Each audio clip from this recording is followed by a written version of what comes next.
আল্লাহর গজব পড়ুক আপনার উপর। আমি আল্লাহর কাছে এটা চাইছি, আমার আর কিচ্ছু নাই চাইবার।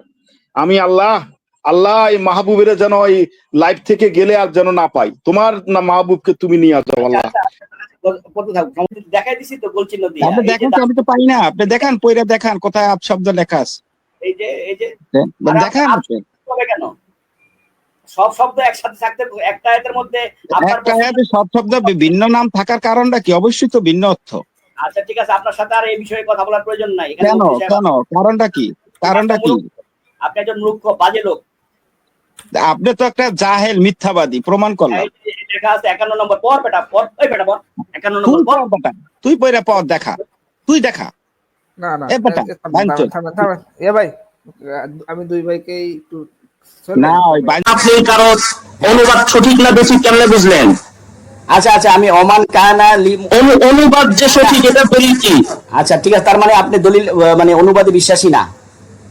অবশ্যই না। আচ্ছা ধন্যবাদ, এটা রেকর্ড থাকলো যে আপনি কোরআনের বাংলা অনুবাদে বিশ্বাসী না। ওকে, তাহলে কি আপনার সাথে বিশ্বাসী?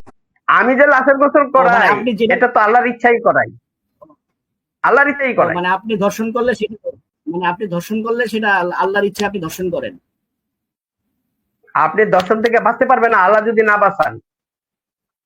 ও মানে আপনি ধর্ষণ, মদ টদ খাবেন, ধর্ষণ করবেন, যা কিছু করবেন সেটা আল্লাহর ইচ্ছায়, মানে আল্লাহর উপর দোষ চাপাই দিবেন। যত আকাম কাম করবেন সব আল্লাহর উপর। মাংস খাওয়া যাবে না,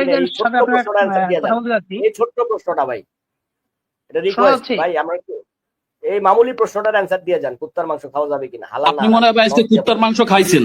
আমার তো কথা আমার যেটা মনে হয় না ভাই, কুত্তা, বেজি, শকুন, হ্যাঁ এগুলোর ভাই মাংস খাওয়া যাবে কিনা ভাই প্লিজ? হ্যাঁ সব খাওয়া যাবে কোরআনের যদি মানার নিষেধ না থাকে। ধন্যবাদ। আচ্ছা আমাদের রুহুল আমিন ভাই বলছে খাওয়া যাবে। জি ধন্যবাদ রুহুল আমিন ভাই। যাবে, সমস্যা কি? হ্যাঁ কুত্তার মাংস খাওয়া যাবে, উনি গ্রিল করে খাইতে পারবেন। হ্যাঁ পারবো, হ্যাঁ পারবো, পারবে ইনশাআল্লাহ, পারবে রাসূল ভাই, উনি পারবে, খাইতে পারবে। ধন্যবাদ, ওনার সঙ্গে আর বোধহয় কথা বলার প্রয়োজন নাই। হ্যাঁ ধন্যবাদ ভাই। মজার বিষয় বলি, ধরুন আপনার নিজের বুদ্ধি যদি আপনি উত্তর দিতে অক্ষম কোরআন থেকে। না মাহবুব সাহেব ভাই একটু রিফাত সাহেব, আপনাকে আমি রান্না করে খাইতে চাই, একটু কোরআন থেকে একটু নিষেধাজ্ঞাটা দেখান। খান, আপনি খাইতে পারেন, আপনার যদি মনে চায় আপনি খাইতে পারেন। মনের উপর তার কোনো ই আসে না, আপনার মনের উপরে রিফাত ভাই ফালতু অ্যানসার দেন না। রিফাত ভাই দেখেন আমি অ্যানসার দিচ্ছি না, আপনি ফালতু অ্যানসার দেন না। পাগল ছাগল ফালতু অ্যানসার। আমি ওনার সাথে এখন কথা বলবো, আমি বলছি আপনার সাথে 2টা মিনিট কথা বলবো, তার সহ্য হলো না, কুত্তার মতো ঘেউ শুরু করে দিল। আচ্ছা অসুবিধা নাই, আপনি বলেন, এরকম বলেন না ভাই, আমরা ভাই মানুষ। আচ্ছা শুনেন, একজন মুসলমানের না ওনার তো মুসলমান করি না, আমি মুসলমান তো মনে করি না ভাই। আমি কেন এক মুসলমান আরেক মুসলমানের ভাই হয়, কিন্তু একজন মুসলিম আগে বলতে হবে ও যে মুসলমান কেমনে সেটা আগে দেখাইতে হবে। আজকে অন্য কোনো আলোচনা হবে না। ও যে মুসলমান কেমনে হয়েছে সেটা আগে দেখাইতে হবে কোরআন থেকে কেমনে হয়েছে, তারপর অন্য আলোচনা। আমি দেখাবো, আপনি আগে পায়জামা খুলে দেখান আগে। আমার পায়জামা? হ্যাঁ পায়জামা খুলে আগে ভিডিওটা দেখেন। পায়জামা দেখেন, এই যে পায়জামা এখানে দেখছেন, এই যে এখানে পায়জামা, এখানে আছে পায়জামা। পায়জামা দেখছেন নাকি? এটাও করতে হবে সব খুলে। আল্লাহর বিয়াদব, আপনি মুসলমান কেমন হয়েছেন আমার প্রশ্ন করেন? আপনারা দেখেন মুসলমান কেমনে হয়? কুত্তার মতো ঘেউ করেন না। আমি আগে ওনার সাথে 2টা মিনিট কথা বলে নিই, ওই কুত্তার মতো ঘেউ করবি।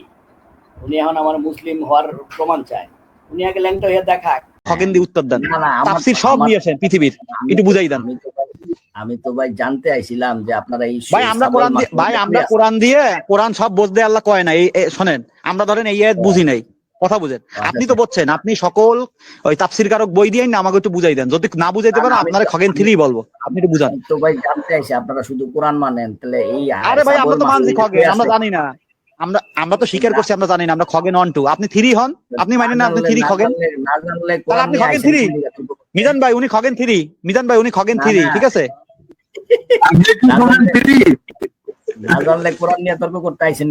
আপনি তো জানেন, আপনি জানাই দেন। আমরা স্বীকার করছি আমরা জানি না, ক্ষমা চাই, আপনার নুনু ধরে ক্ষমা চাই, হাত পাও না নুনু ধরে।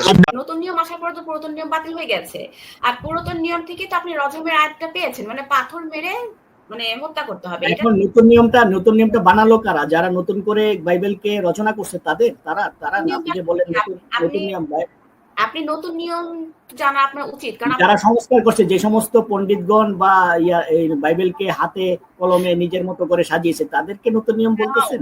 নতুন নিয়মটা হচ্ছে ইনজিল শরীফকে আমরা নতুন নিয়ম বলছি, মানে গুড নিউজ। এবং আপনি বুক অফ হিব্রু পড়বেন, যেখানে লেখা আছে যে নতুন নিয়ম আসার পর তাহলে তো ইনজিল শরীফ একটা হওয়ার কথা। একটাই তো ইনজিল শরীফ তো তাহলে একটা হওয়ার কথা। একটাই তো ইনজিল শরীফ একটাই তো। কিন্তু আমরা তো এরকম কোনো বই পাই না যেখানে বইতে মানে শুধুমাত্র ওই বইটাকেই বলা হয়েছে এটাই হচ্ছে অ্যাকুরেট বাইবেল। এরকম কোন বই কিন্তু আমরা পাই না। আপনি উঠান ইয়াতে উঠান, উঠান। হ্যাঁ উঠাইছি, বলেন। হ্যাঁ আপনি পড়েন। আপনি দেখাইতেছেন না, আমি তো পড়তে পারতেছি না, আপনি পড়েন। হ্যাঁ আপনি একটু আরবিতে পড়েন তো ভাই, আমি পড়তেছি পরে। আপনি এক লাইন পড়েন, আমি এক লাইন পড়ি। আপনি পড়েন তো আরবিতে ভাই।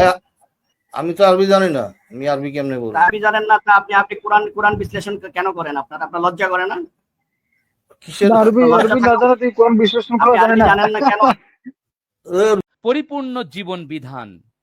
তো সেখানে আমি পাবদা মাছ চাষ করব কিভাবে, এটি কোরআন বলে দিবে না, প্রয়োজনও পড়ে না।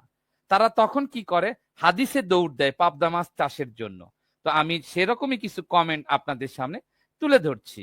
ওনার আইডির নাম হচ্ছে সালসাবিল। তিনি লিখেছেন, বি পজিটিভ রক্ত বিক্রি করা যাবে কিনা কোরআন থেকে বলুন। তিনি প্রশ্ন করেছেন, আসামিকে 10 দিনের রিমান্ড দেওয়া যাবে কি কোরআন থেকে বলুন। তিনি আরো প্রশ্ন করেছেন, পাগলা কুত্তা পিটানো যাবে কি কোরআন থেকে বলুন। আপনাদের হয়তো মনে হতে পারে যে এই অনর্থক প্রশ্নগুলো কেন আমি স্ক্রিনে আপনাদেরকে দেখাচ্ছি। এজন্যই দেখাচ্ছি, নিশ্চয়ই আপনাদের মনে আছে সূরা বাকারায় যখন সালামুন আলা মুসা নবীর কওমকে বলা হয়েছিল গরু জবাহের ব্যাপারটা, তারা তখন কিন্তু নানান রকম ইনিয়ে বিনিয়ে এই প্রশ্ন ওই প্রশ্ন, গরু কেমন হবে, দেখতে কেমন হবে, রং কেমন হবে, বয়স কেমন হবে, নানান প্রশ্ন, তারা ভ্রান্ত প্রশ্ন কিন্তু জুড়ে দিয়েছিলেন। কারণ তারা ভ্রান্ত প্রশ্নের মধ্যেই ছিলেন তারা নিজেরাও। ঠিক এই হাদিসপন্থী ভাইটির চিত্র কিন্তু সেই সালামুন আলা মুসা নবীর কওমের সাথে কিন্তু মিলে যায়। এজন্য আমি প্রশ্নগুলো তুলে ধরেছি স্ক্রিনে। তিনি লিখেছেন, লাল শাক খাওয়া যাবে কি কোরআন থেকে বলুন। আচ্ছা, এরপরে ভারত কিভাবে ইন্ডিয়া হয়ে গেল কোরআন থেকে সমাধান চাই। এরপরে লিখেছেন, লাশের পোস্টমর্টম করা যাবে কি কোরআন থেকে বলুন। মানকি কিভাবে বান্দর হলো, বানানা কিভাবে কলা হলো। চিন্তা করুন, একজন হাদিসপন্থী, তার এগুলো হচ্ছে প্রশ্ন। কতটা ভ্রান্ত, কতটা দিকভ্রান্ত হলে একজন হাদিসপন্থী এই ধরনের প্রশ্ন করতে পারে।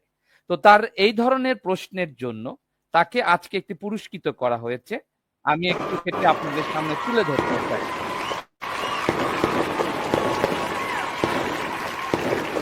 আমি জামিল ভাইকে অনুরোধ করব তার নাম ঘোষণা করার জন্য। এবং আজকের এই প্রশ্নকারী ইউজলেস মিসলিডিং কমেন্টস হিসেবে গণ্য হয়েছেন। তার এই ভ্রান্ত এই উদ্ভট প্রশ্নের জন্য। জি আমাদের জামিল ভাই যদি একটু নামটা পড়তেন। ওর নাম হইছে কি, মাহবুবুল সালসাবিল। ও সালসাবিল ভাই। সালসাবিল ওনার আইডির নাম, আর ওনার নাম হচ্ছে মাহবুব ভাই। উনি সেই ব্যক্তি যিনি আমার মুখে প্রসাব করে দিয়েছিলেন। ওই যে ইমাম বুখারী সাহেব। আল্লাহর গজব পড়ুক আপনার উপর। আমি আল্লাহর কাছে এটা চাইছি, আমার আর কিচ্ছু নাই চাইবার। আমি আল্লাহ এই মাহবুবের যেন এই লাইভ থেকে গেলে আর যেন না পাই। তোমার না মাহবুবকে তুমি নিয়ে যাও আল্লাহ। وقل رب أدخلني مدخل صدق وأخرجني مخرج صدق واجعل لي من لدنك سلطانا نصيرا وقل جاء الحق وزهق الباطل إن الباطل كان زهوقا